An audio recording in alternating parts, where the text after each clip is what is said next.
My dad told a story last night at CSIS at a dinner for him, just at the table, about when he first got his job. He said, you know, what about this threat that we're facing? We need to make sure the president can get out of here. They said, oh, we can get him out of here in 2 minutes. He said, really? Let's do it right now. And he called everyone on it, and everybody had to rally, and the chopper had to get in place. Right. And it took them do a drill much longer than they thought. Right. He did a drill completely unexpectedly. They put 3-foot fences up.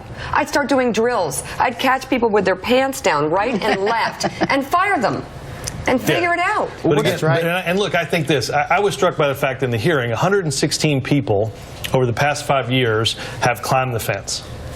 Now, I'm not a security expert, and I'm not trying to be flip, but I think the first thing I would do is build a bigger fence. Yeah, I actually think Or that maybe let's get Jeremy in here and then move on. Go ahead, my colleague Matt Apuzzo did some reporting on this and found that the fence is actually a historic artifact, so you can't tear it down. Well, you could tear it down, but it would be problematic to tear it down.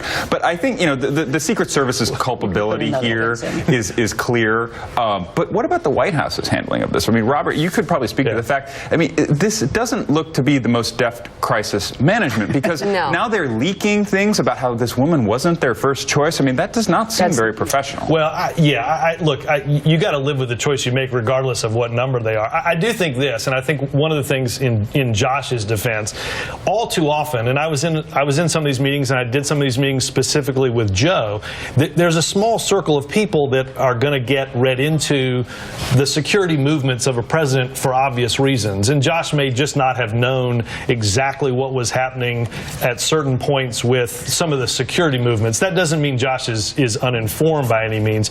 I think that if you look back at this, to read the story on Saturday night or Sunday morning about what happened with the shooting, to understand that we didn't know how far that person got into the White House until the eve of the shooting. Right. It's incumbent upon the Secret Service, and Josh said this in the briefing. They seem to have lied to us about it, too. Well, I was just saying, it's incumbent upon this, and Josh said this, is that they've got to be much more transparent. Not in a way that compromises security. They don't need to lie. Right. Start there.